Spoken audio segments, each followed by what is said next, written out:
So I'm very happy to be with you, and I will introduce shortly my topic for these 3 lectures. Yesterday, I spoke with Dr. Amit Shukla, and we thought of the 3 lectures which I will give. First, will describe the sankhya model of consciousness, how the sankhya explains the structure of our consciousness and how it is correlated with the modern science. The second lecture, based on this model, I will explain the mechanism of addiction. What is addiction? I will give the definition of addiction, and we will try to find out or to examine how the addiction works. And the third lecture will be how to get rid of addictions.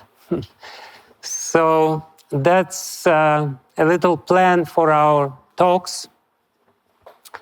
For today, I didn't prepare any presentation. I'm really sorry, it was a little improvised, but I'll hope to explain it without slides. But for tomorrow, I will try to get some slides. So, as Dr. Amit Shukla said, that I have some scientific background, and at the same time, for many, many years, more than 40 years, I have been studying yoga, shastra, and other scriptures. And what was striking for me is this very interesting correlation between the modern science and discoveries of the modern science and the discoveries of the ancient India. And I will share with you something about this today. I will explain to you how the sankhya model of the cognitive of the brain works and how it is correlated with the scientific findings. Perhaps I don't know, I'm new to this class, so I don't know what you have learned already, but Dr. Shukla told me that you didn't study carefully the sankhya model. According to sankhya model, there are 4 different functions of the mind which facilitate our cognition. These functions in Sanskrit are called chitta, and basically chitta is the main, let's say, the main definition of mind. Like, for example, in Patanjali Yoga Sutra, there is no difference. It doesn't make any differences. Chitta is chitta. But then there is ahankara, false ego. Then there is mind, manas, which is emotional mind. And then there is buddhi, which is intelligence or,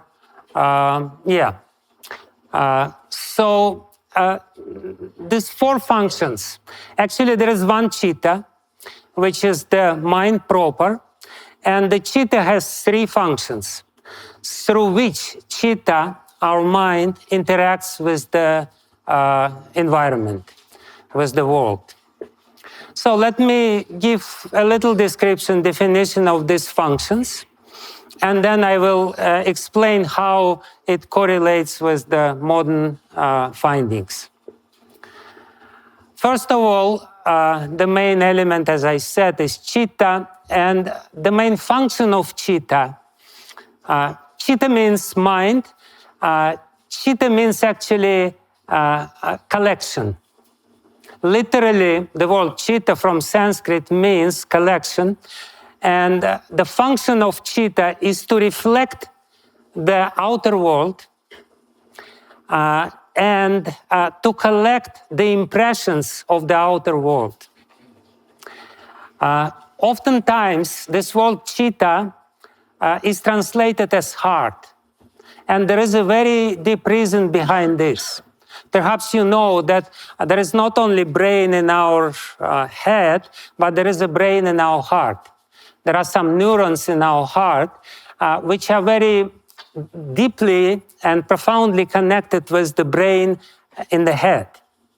Moreover, it's very interesting that the neural connections between the heart and the brain, there is more connections or neural, how you call it, neural. Anyway, I'm not used to give this kind of scientific lectures in English, so please bear with me. I may be a little vague sometimes. But anyway, what is interesting, it is said, according to the modern science, is that it's more than the heart is controlling the brain than the brain is controlling the heart. The connections which are controlling from the brain to the heart are less than the connections which are going from the heart to the brain. So chitta is located in the area of the heart. We should not identify this completely because chitta is a subtle element. Heart is the muscle which is pumping blood, but it's located there. The subtle element of chitta is located there. And basically chitta is the collection of memories. As I said, the main function of chitta is to reflect the outer world and to keep these reflections inside. These reflections are called in yoga samskaras. Samskaras means subliminal impressions. And chitta is nothing but the storage. It's like hard drive. Like in our hard drive in the computer, we have so many different files. So all the different impressions which are there from our experiences in this world, not only in this life, but in previous life, if we believe in previous life. If you don't believe, doesn't matter. Impressions are still there, whether you believe it or not. So in any case, it's like different files in our hard drive. There are so many files, and many files you don't use, right? In your memory, in your hard drive, there are so many different files, and some of the files you don't use. So these files, sometimes they go somewhere sometimes you zip them out, you compress them because you don't use them to free some space on your hard drive. So in a similar way, the impressions which we don't use, they are there, they are stored in the heart, but because we don't use them, they are not easily accessible to us. But this concept of impressions of these samskaras is very, very important, because if we know this concept, it's very easy to understand different psychological theories, the mechanism of psychoanalysis, so on and so forth. It's actually a very handy concept which will help you to understand how your brain works. Basically, these impressions which are kept within our chitta, they store some energy. And some energy is positive, which is stored there. Some energy is negative. And when we when we encounter something which triggers the samskara, this is a very common concept and understanding in the modern psychology, then, something in the environment is triggering your memory. It's basically you encountering with something which you already experienced, and that revives the samskara. And samskara sometimes, as I said, is positively charged. Sometimes, as I said, it is negatively charged. Like, for example, as a child, you may have some negative experience. And when you meet with something which is triggering this experience, the memory of this experience, then this samskara is being awoken, revived, and these negative emotions overflood you. Sometimes people are completely paranoid, people have claustrophobia. They're very afraid of, a closed space because they had some negative experience before. A very interesting historical anecdote is about Napoleon. Napoleon was a great warrior. He was a great general, but he was afraid of cats. Because when he was a small child, his nurse left him alone. And when he was left alone as a small child, a cat jumped on him. And it created such strong, fearful impression in his mind that when he was already a big general, he lost his last battle in Waterloo because the general from the opposing side, from the British side, he knew that he is afraid of cats. So in front of his army, he puts 60 or 70 cats. And when Napoleon saw these cats, he was so disgusted and frustrated that he told his generals, "You fight this battle and I go away." So this is how samskaras are strong. Because this is, as I said, this energy is stored within the samskaras. And you can make, it's also very important for our topic of addictions, you can make this energy less, or you can make this energy more deep. The strength of the samskara, the power of the samskara. And when we are talking about addictions, we are talking about very powerful samskaras which push us to do something which we don't want to do, or which we consciously know that we shouldn't do, still we cannot resist to it, right? So for that, we have to understand what makes samskara so strong. There are actually two factors which make samskara strong. One factor is this emotional factor, and that's the main factor. If some impression, some past memory is connected with very deep emotions, again, even negative emotions are stronger than positive emotions, as perhaps you already noticed. Negative emotions more strongly keep you in their grip. So, emotional energy is there, and you can make samskara stronger by repetition. Like, studies is nothing but the process of deepening certain impressions, certain memories, certain memory patterns, certain habits which we have by repetition. So by repeating certain experience, you can make it stronger. By making it emotionally charged, or by having it emotionally connected, you can also make it stronger. So that's basically the concept of chitta. Chitta is reflecting.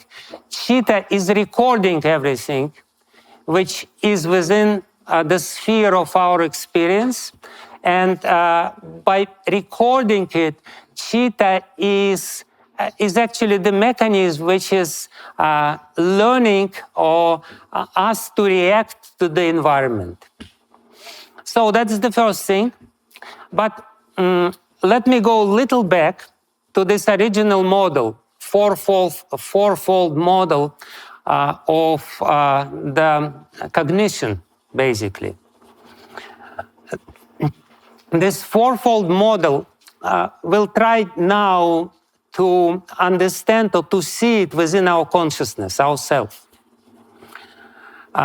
Again, this fourfold model, first is chitta, means I exist and there is a world around me which I can interact with.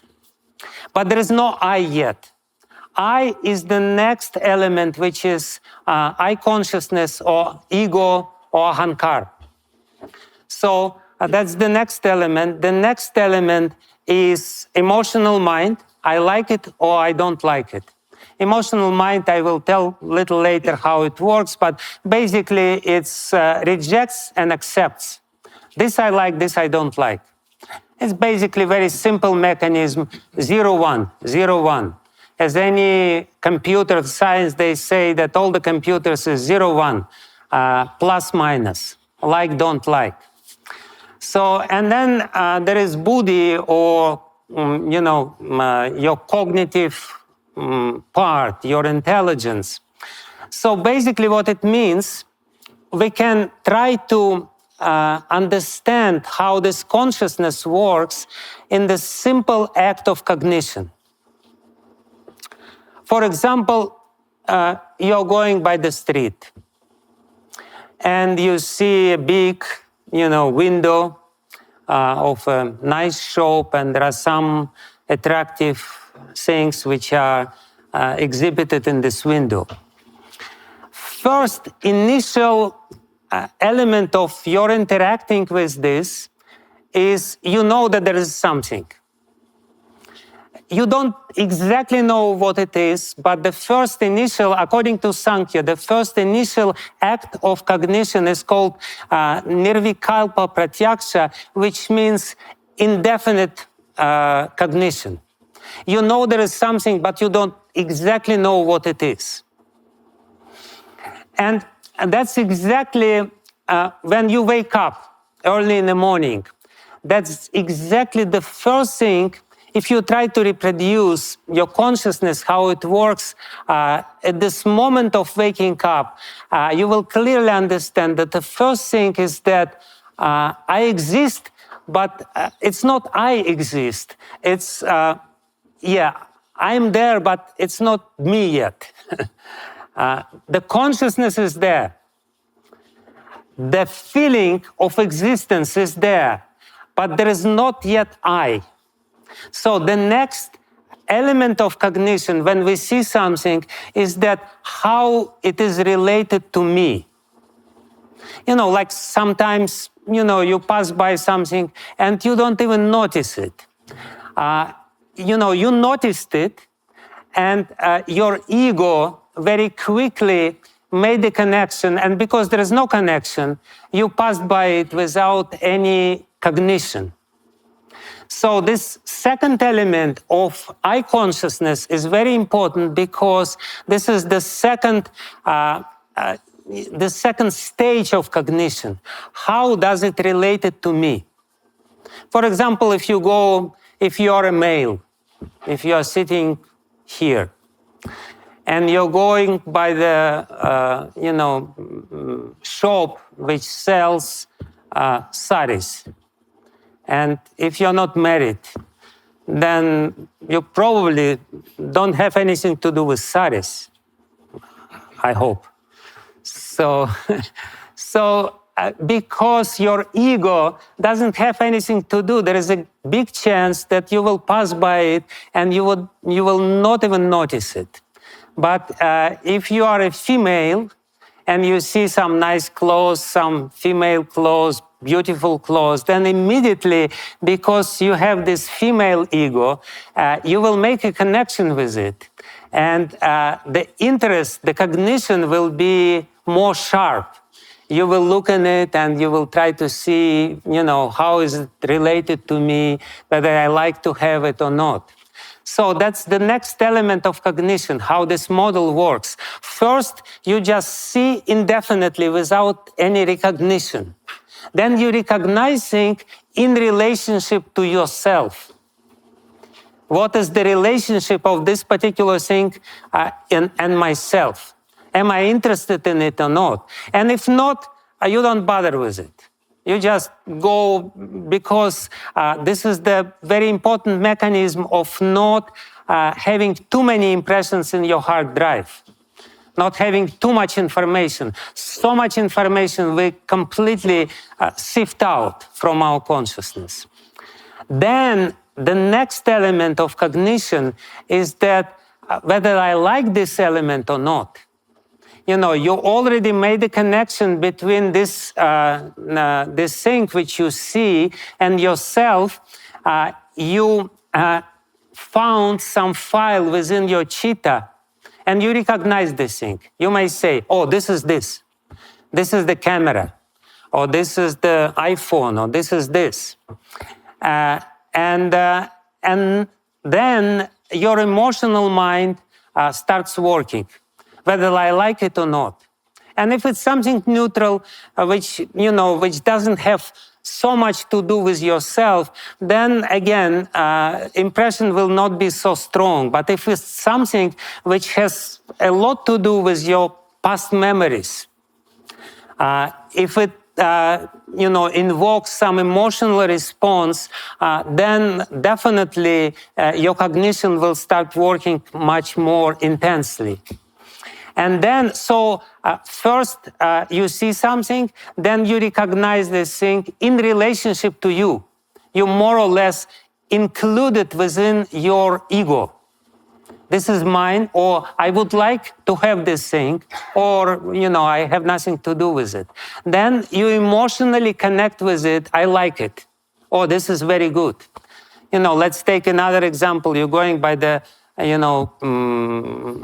sweetmeat shop, some beautiful cakes are there, and, and if you never had experience of these beautiful chocolate cakes, then, you pass by it and you're not really moved. Or like, for example, myself, I don't eat chocolate for 40 plus years. So, the past memories are already kind of erased from my memory. So, no strong emotional response. But if you experience cakes, if you liked it, then, there is a chance that you will be more carefully examining what is going on. And then the fourth stage, the last stage, your intelligence starts working. Can I afford it? Should I buy it? Is it good for my health or not? So this is how it works. And then at this last stage, this emotional response or emotional reaction to my cognition, to something which I saw, and the intelligent reaction, they will start fighting with each other. The intelligence will say, no, don't go for it. And the mind will say, no, but I want it. And depending on what is stronger, your intelligence or your mind, then you will make an appropriate decision.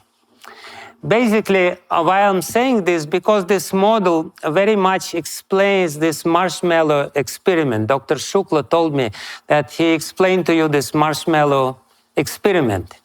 So exactly this little 4-year-old children who were the subjects of this experiment, they were fighting within their brain. The emotional mind was saying, oh, this is good. Don't wait. Go for it. It's nice. And probably the saliva already was there in the mouth and everything was there. And, weak intelligence was saying, no, wait a little bit, it will be doubled. So those who were better equipped to control this emotional mind, they were, as I'm sure Dr. Shukla told you, they were more successful in their life, throughout their life, in all spheres of their existence. So basically, if I understand this, how this relationship of buddhi or intelligence, how it is related with the emotional mind and how it is related with ego and how it ultimately related with the library of our memories. And chitta is nothing but this collection of different memories. If I understand this, it will be much easier to control this mechanism. For example, if you sit in a car and if you don't know how to drive the car, or if you have very limited or primitive knowledge of driving the car, what will be the result? Please tell me. What will be the result? Yeah, accident, yeah. Car crash. So in the same way, if we don't know how to control this mechanism, if we don't know how this mechanism is really, working, then there is a big chance that you will be crashed. And the crash is actually, and most of us experience these crashes with the mechanism of this body. In Katha Upanishad it is said that this body is nothing but a machine, and the steering wheel of this machine is the intelligence. So the most of the crashes is taking place in our life because we don't know how to control our mind, how to control this mechanism. And this crash is called disease. We are being put in prison, or we are being put in a hospital just because we don't know how the mind works. So, having said this, let's continue with little more details of how it works, and then I will explain how it correlates with the modern science. So, we studied a little bit about this memory, or chitta, collection of memory, which is actually in its pure state is supposed just to reflect the reality. And moreover, it is very interestingly said that the chitta, when it's pure, when there is not too many collections of samskaras within our chitta, it can reflect the higher reality. Like in yoga, it is explained that there is ordinary, while speaking about yoga, I'm sitting in a yogic position. So in yoga it is said that there is pratyaksha. Pratyaksha means your experience of the world.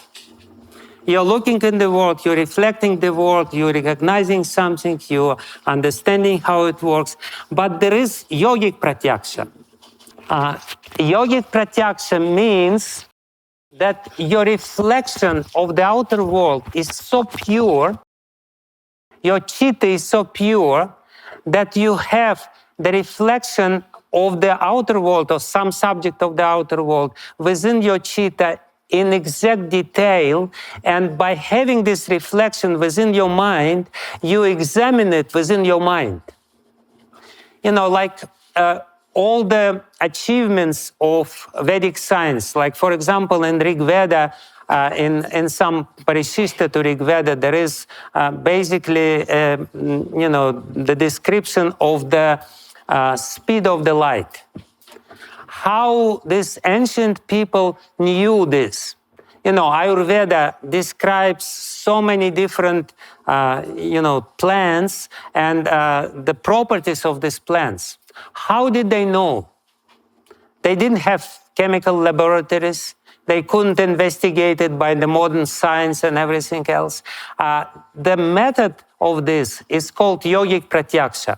Yogic pratyaksha means you get the information within your mind, because your mind is so clear.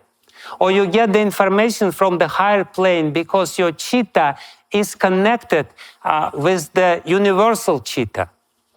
The universal chitta is the universal information field.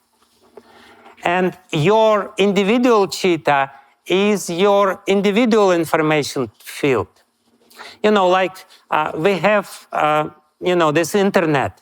Internet like universal information field. And because you have the connection with the internet, you can get so much more information. Before, and I'm still of this Stone Age when people didn't use internet. So before, you had computer, but the computer was not connected with the information field. And therefore, your knowledge was limited. So basically, yogis of the past, by cleansing their chitta, they were able to connect with the universal informational field and get information from there. It's much more powerful than connection with the internet. Moreover, they could get secrets of this universe, of this, just because of the cleansing of the chitta. So chitta, I explained. Now, very important thing is ahankara. Ahankara, or my ego consciousness, is the function of chitta. It's nothing else but function of chitta. But it's a very specific function of chitta. When we collect so many memories, And every impression which we have, every experience which we have is collected in the chitta. Ultimately, these collections of the memories which we have, of the impressions of which we have, takes certain shape. And this shape is called ahankara or I consciousness. This is me. If I ask you who you are, you will probably tell me I'm this and I'm that. And basically, you will mean some past experiences of yours. Your personality, your ego, is formed from the past experiences. You know, sometimes people say, oh, I'm a very jolly person. What does it mean? It means that, you know, the person had easygoing life and he's just had good experiences. He doesn't have too many negative memories stored in his mind. And, you know, and sometimes people say, no, I'm a very sad person. I'm a very negative person. You know, we have these personality types. You know, somebody is very macho type of, you know, man. Somebody is very, you know, I'm very nice. So what is it? It's nothing but the collection of my previous experiences, which formed my personality. That's the concept of karma, basically, which is there in the ancient scriptures. I acted in a certain way. Acting in a certain way, I got certain experience, and this certain experience formed my personality. And because it formed my personality, I react with the environment, again, in a certain unique way, unique to my personality. Because, and basically, ego is the sense I am the unique person and I'm different from the rest of the existence. I'm different from the rest of the world. I'm unique. I'm very special. You know, this is the main function of ego, to tell you that you're very special. And you are very special, no doubt about it. You know, actually the mantra of the ego, you're the best. You know, this is something which your ego tells you at least 108 times every day. You're the best, you're the best, you're the best. You are the very best. And everyone else is not as good as you. So that's ego. Ego separates you from different people. Ego develops or determines your mode of interaction with the world, your mode of interaction with other people. And of course, ego has two functions, me and mind. You know, I am this, and therefore certain things are mine. This is mine. Don't touch mine things. This is something. This becomes the function of the ego is to make the external world, at least some things of the external world, part of myself. Like, for example, if you have a car, or if you're attached to something, whatever it is, it becomes the part of you. If somebody hits your car, you will run away from the car. What will you tell to this person who hit your car? You hit whom? Me. Right? He didn't hit you. He hit your car. But your car, because of the process of attachment, has become a part of you. So this is what ego does. Ego is appropriating things and makes them part of my personality. Ego has two functions, not these two functions, functions of I and mind, I said. There are two very important functions of ego, which is, again, important for us to understand if we compare this model with the modern findings of the brain function. One is functional ego, and functional ego more or less unconsciously regulates the functions of our body. You know, like, for example, our heartbeat. You think that heart is beating because it's just, you know, it's just nice to you, right? Because it is supposed to beat. No, it's only beating because ego is telling heart to beat. The moment the ego stops making this signal, giving this signal to the heart from the brain, don't beat, the heart will stop beating. Ego is regulating your unconscious functions. You don't know how it's happening, but it's happening, and because it is happening, there is some ego. Like, for example, there are so many things we're living in this campus of this IIT Mandi. And there are so many things is happening. Why it is happening? Because there is one ego. Because Professor Behera is here. And if he's not here, for few days maybe everything will be fine. But if for a long time he's not here, everything will fall apart. Everything is functioning unconsciously, and he doesn't even know how it's functioning. But still, because there is some personality which is behind this, the whole mechanism is functioning. In the same way, so many functions of our body are executed just because there is this ego, and this ego is controlling this without our conscious control. It's subconscious control. So that's the first function of the ego, functional, I don't know how you say it, functional ego. You cannot say functional function, but, functional ego. And another function of the ego is representative function. This is what I am. The personality which you project in the outer world. This is how I am. This is how I'm supposed to interact. I know my history. I'm the, member of such and such family. I belong to such and such religion, and so on and so forth. This all I concept. That's conscious ego.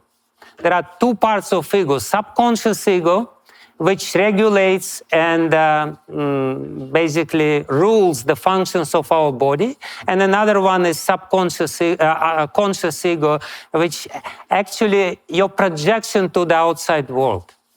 I'm such and such, I'm a good person, I'm a moral person, or I'm a bad person. Doesn't matter. Whatever your ego thinks you are.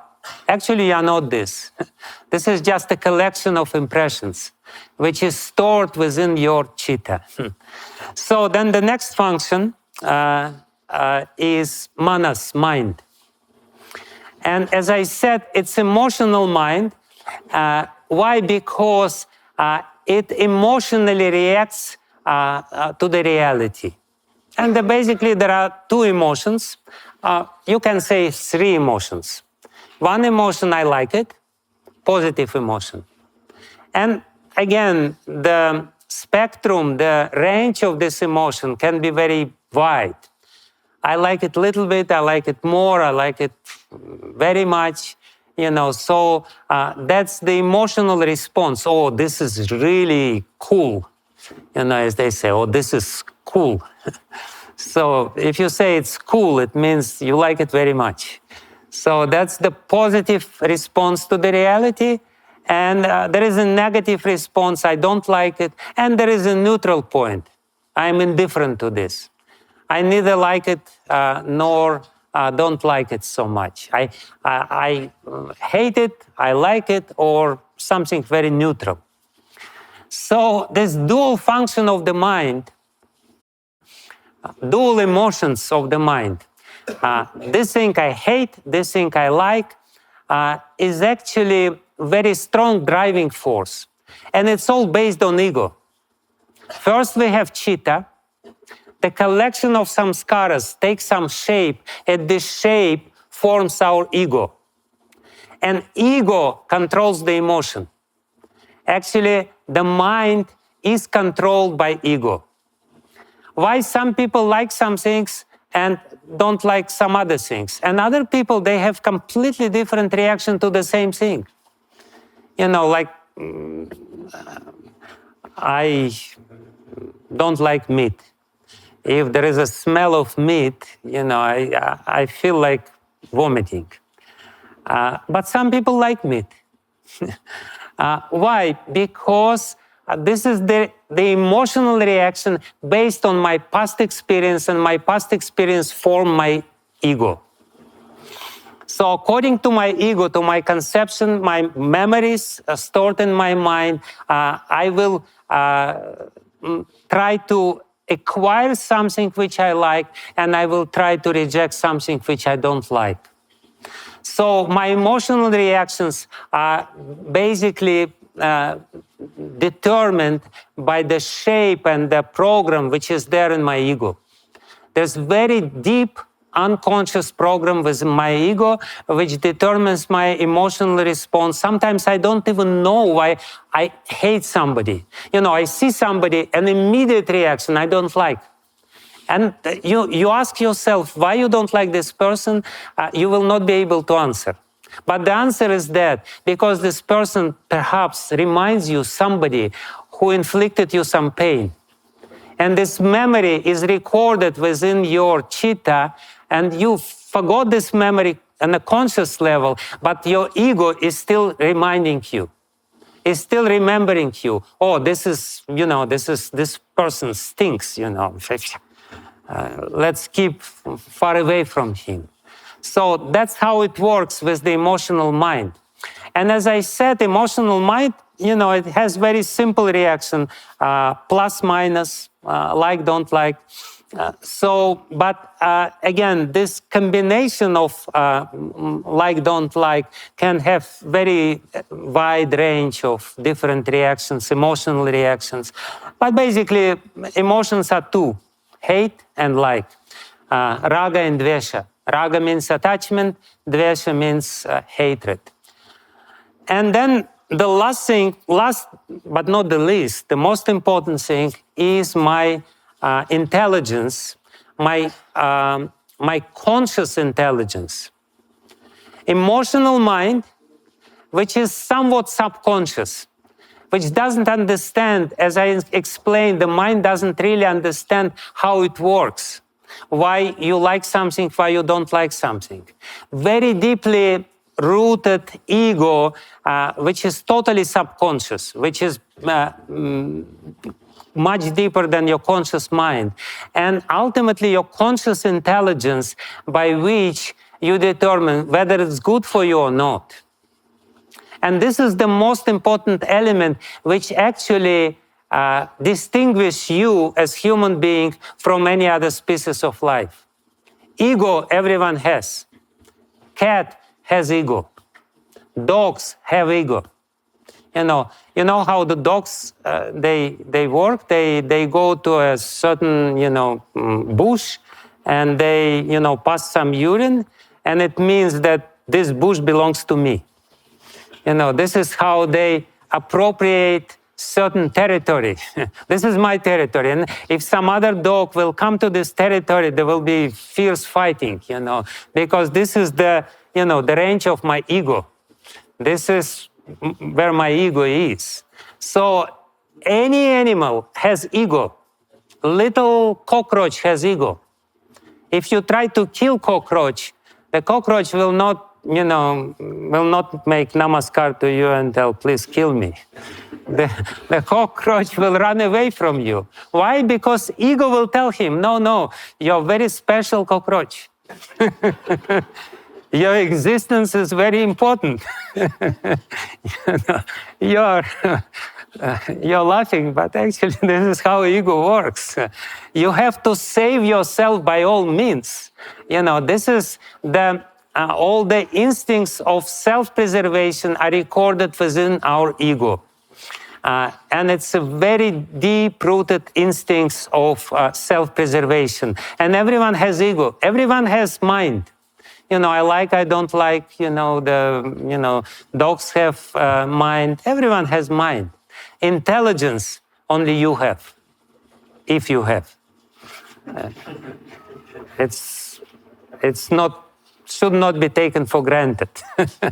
Intelligence basically means the controlling mechanism if you are able to control your mind and your ego. Only in this case, you can boldly say that you have an intelligence If you're not capable of controlling your emotions and your emotional reactions, if you're not capable of controlling your ego reactions, your intelligence is very weak, and that's exactly what is going on in majority of the cases. In reality, the intelligence, buddhi, is supposed to control the mind. But in reality, it's the mind who is controlling the intelligence. Usually what is happening in our day-to-day interactions, we see something, we like something, the intelligence tells us, no, it's not good for you. But the mind says, no, I like it. And then intelligence say, yes, sir, I will explain how it is good for you. In reality, instead of saying no, the intelligence has become a yes man to our mind. He will explain to you whatever is good for you, even if it's bad for you.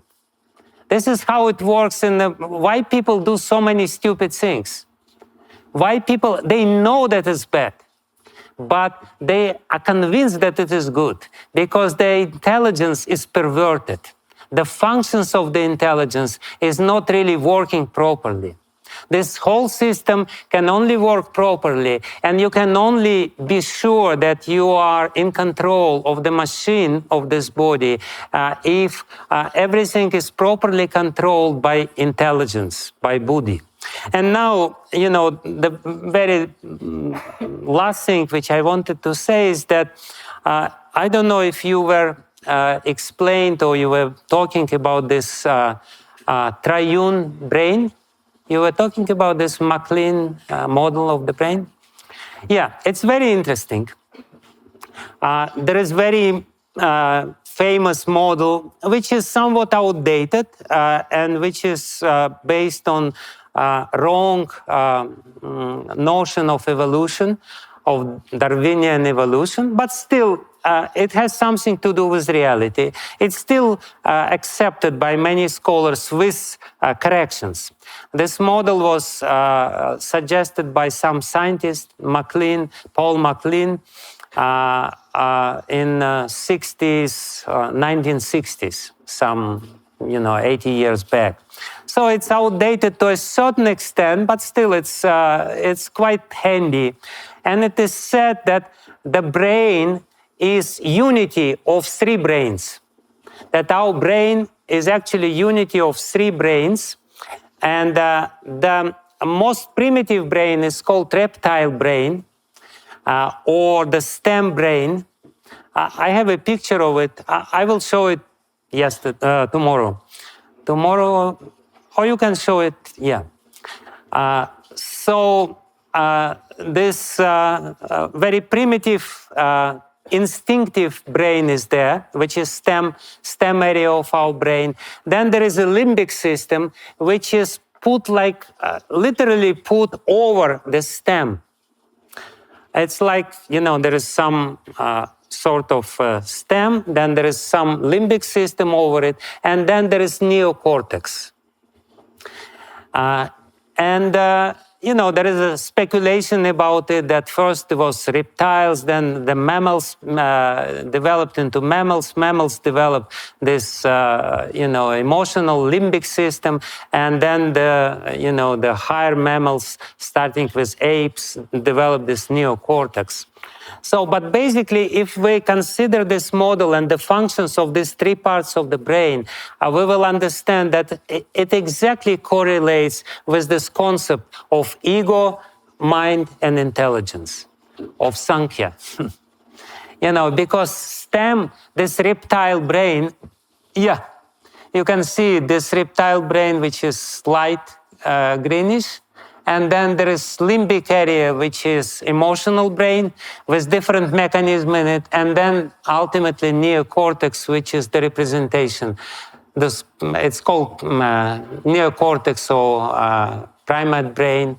And mammalian brain, this is limbic system or emotional system. And reptilian brain, so-called reptilian brain, in which recorded the most subconscious functions of the mind and basic instincts, and especially the instinct of preservation. So it exactly correlates with the Sankhya model which I explained. The ego is there, it's mostly subconscious.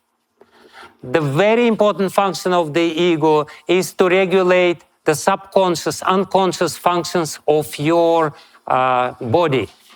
And, to determine the functions of your body, you will not be able, if something wrong happens with this area, you will not be able to function. This is basically a very dangerous area.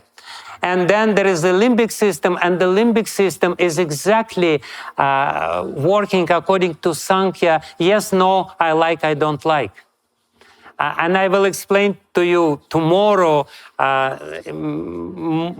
in the connection with the mechanism of addiction, more details of how the limbic system works and what are exactly the elements of this limbic system which determines your reaction, I like, I don't like.